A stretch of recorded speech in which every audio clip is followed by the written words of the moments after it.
Bismillahirrahmanirrahim. Assalamualaikum warahmatullahi wabarakatuh.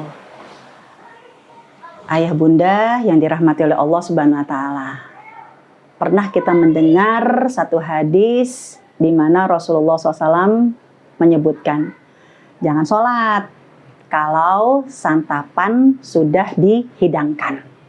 Memang kalau kita lihat prakteknya nih, kita mau sholat, udah kecium. Aduh, bau baksonya seger banget. Aduh, bau sambalnya enak banget. Ya, jujurlah, sealim-alimnya kita, sekhusyuk-khusyuknya sholat kita. Yang namanya hidung ya, ketika tercium, nyampe ke otak, itu bisa jadi alamnya kemana? Ke perut tuh, perut gitu kan. Akhirnya nggak konsentrasi. Sehingga Rasulullah SAW memang sangat paham ya dengan kebutuhan jasadi manusia, sehingga walaupun sholat itu adalah haknya Allah, tapi ketika santapan sudah dilihat, sudah dicium, sudah dihidangkan, maka udahlah nggak apa-apa, makan dulu, baru setelah itu sholat. Namun jangan juga lah meremehkan dan menggampangkan sholat gara-gara hadis ini. Kenapa? Ya karena kadang, maaf ya, telatnya sholat itu bukan karena niat pelaku, tapi gara-gara maaf seorang ibu yang salah time, ya salah waktu menghidangkan makanan.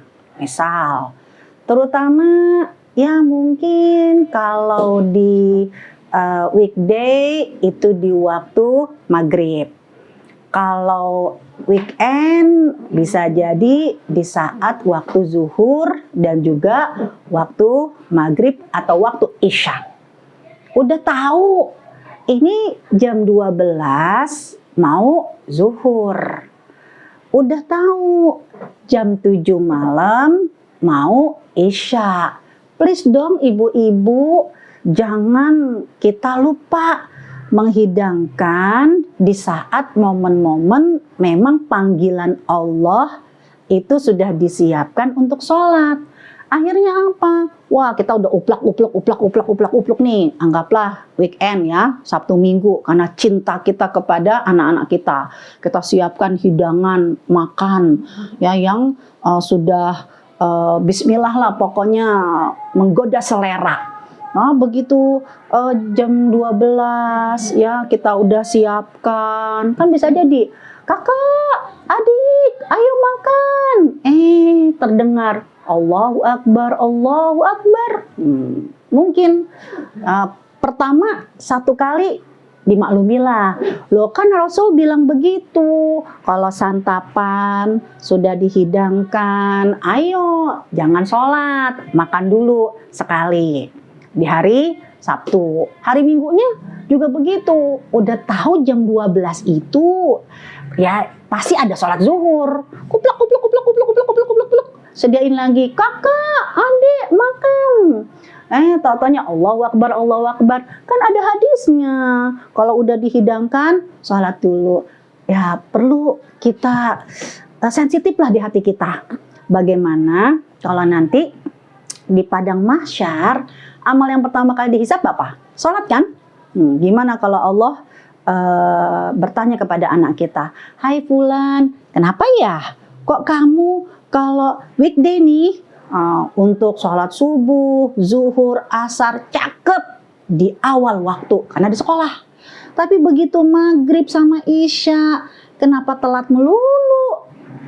Terus tambah lagi weekend. Ya Allah, ini kenapa ya fulan? Saat di waktu zuhur, di waktu maghrib, isya, kok kamu telat mulu? Siap gak wahai ayah bunda? Kalau anak kita bilang begini, panggil ibuku ya Allah, kenapa?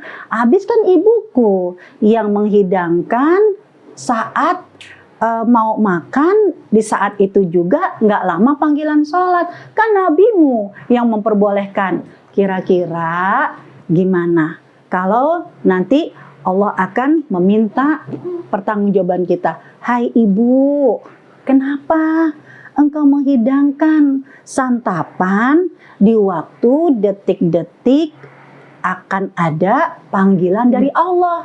Jangan sampai nanti kita meremehkan sholat gara-gara hadis ini, akhirnya membuat anak-anak kita seperti akhirnya lebih memilih dan lebih takut dan lebih suka respon cepat dengan panggilan ibunya daripada panggilan Tuhannya. Karena, nak, kakak, mas, makan. Yang satu lagi, Allahu Akbar, Allahu Akbar. Ini siapa yang kita pilih ya?